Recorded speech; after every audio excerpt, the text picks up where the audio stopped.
Hey guys, kumusta kayo? Ako nga pala si Teacher Christoph at welcome sa bago nating ganap.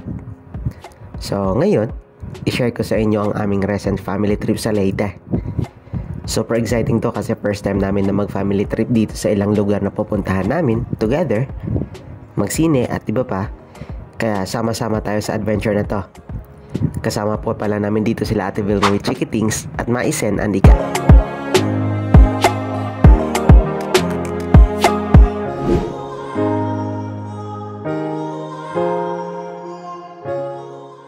From Matarinaw, sinundo kami ng van papunta sa Leyte. First time kong mag-travel galing sa mismong bahay namin na van ang sinakyan at Leyte ang punta, kaya masasabi kong less hassle ang lakad namin. Kay wala yung signal dito balay? Oh, nawara? Nawara, oo, ang pag-arong. Kasi nga pag-namon niya da. Kasi sin. Oo. Okay na siya.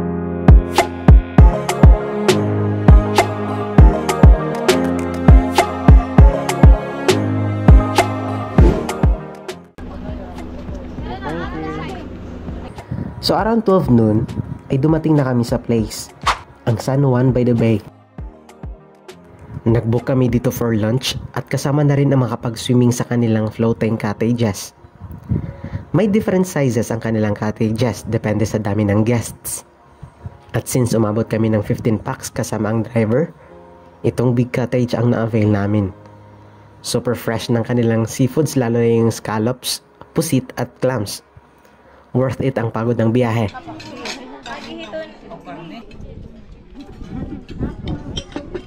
Hinon Linora. No?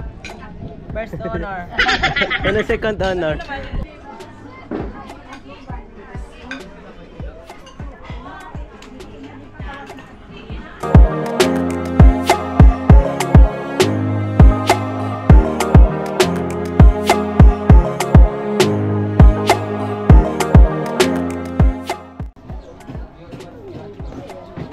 Wow! Ano? Dit ang mga ang-ang. Kapit ko siya maging speaker.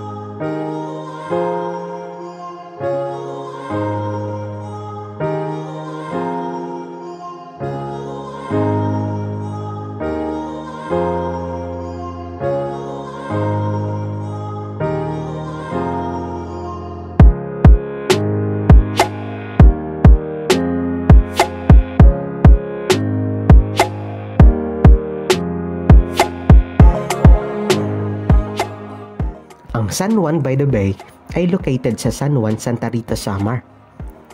Makikita ang magagandang tanawin ng dagat at mga isla sa paligid. May mga palaruan at mga lugar kung saan pwede kang magpahinga at mag-relax habang tinitingnan ang magandang view ng San Juanico Bridge na nagko-connect ng Samar at Leyte. IG-worthy ang place at pwede kang mag-take ng maraming pictures with San Juanico Bridge as your background. Yan, may pang profile picture ka na. Meron ding assigned area para makaligo per cottage. Since nung time ng visit namin ay medyo malakas ang water current, pinagbawal ang maligo outside ng cottages at dun lang sa assigned area dapat.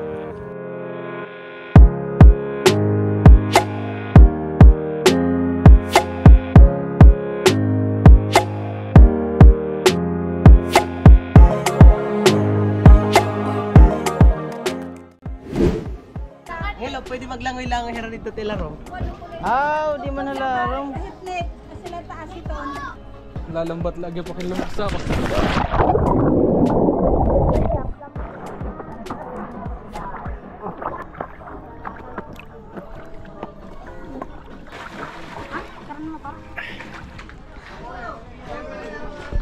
May sin at may dakon ka to food. Sige.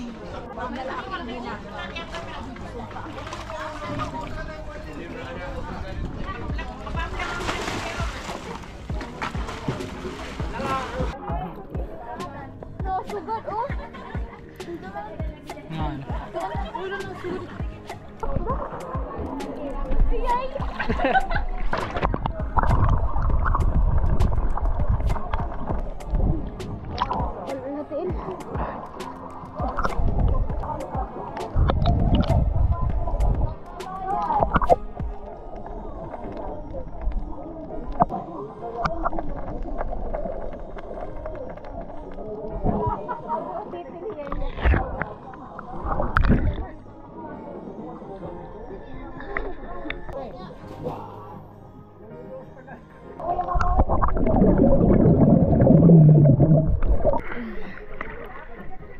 mo na kung barnacle.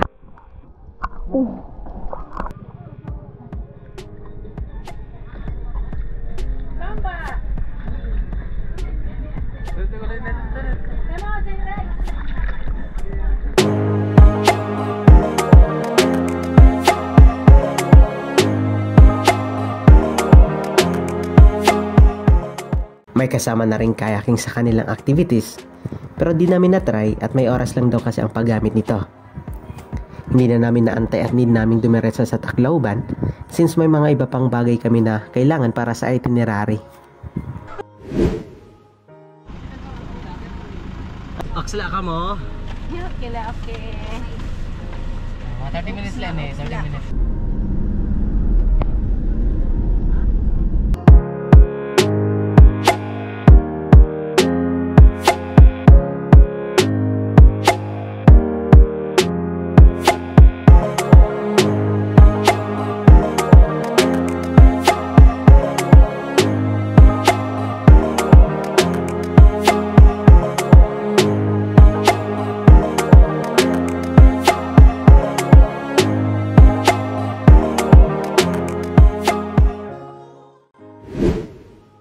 By 4 PM, dumating kami sa home space kung saan kami matutulog overnight.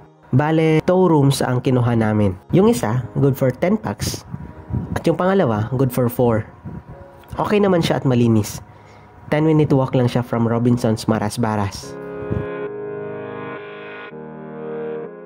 Ate. Knockout. Asay ba lang tinagayan? Ate, anong nangyari? Sute ako basta biyahe. What happened? Kadian singer.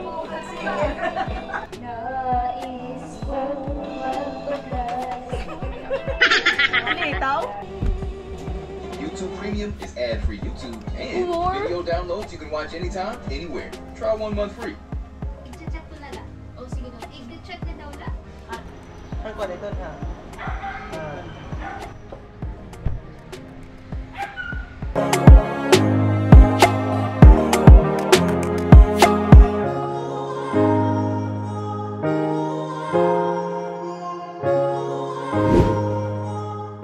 Ayun, naligo lang at konting pahinga, tapos nagpunta na rin kami sa Robinson's Marasbaras.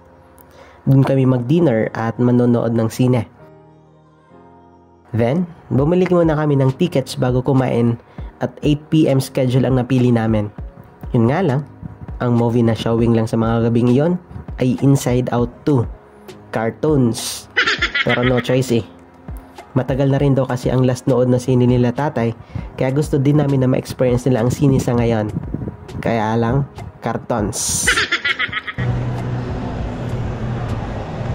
Samang inasal kami kumain at sinulit namin ang only rice. Tapos ginuguto na pa na rin eh. Ato, Wera. Tatay nakasal. At ayun, before 8 PM ay pumasok na kami sa cinema. Sa may likod ng part na maupo ng reservation seats namin para hindi nakaduduling masyado. Almost 2 hours ang tinagal ng movie.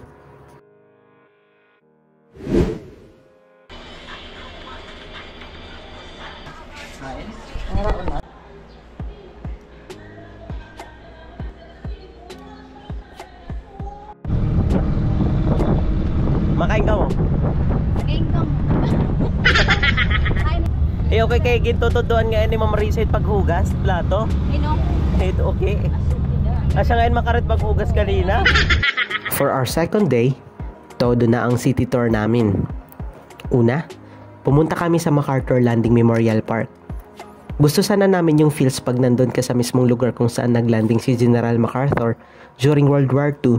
Kaso, temporarily closed ang lugar for renovation and park maintenance. Kaya ang ending, nagtingin-tingin na lang kami sa Pure Gold. Oo. May drone mo dara? Mag-ano? Mission failed.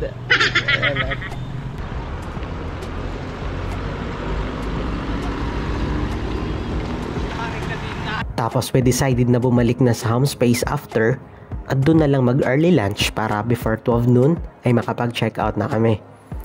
Super konti lang ang oras sa family trip namin at may mga flows ang itinerary pero ox lang.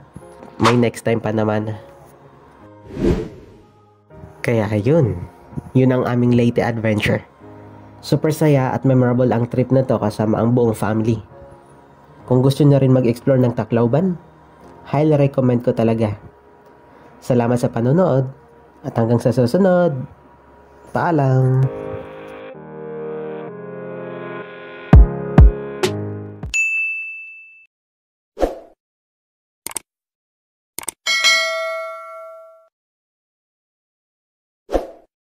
Thank you.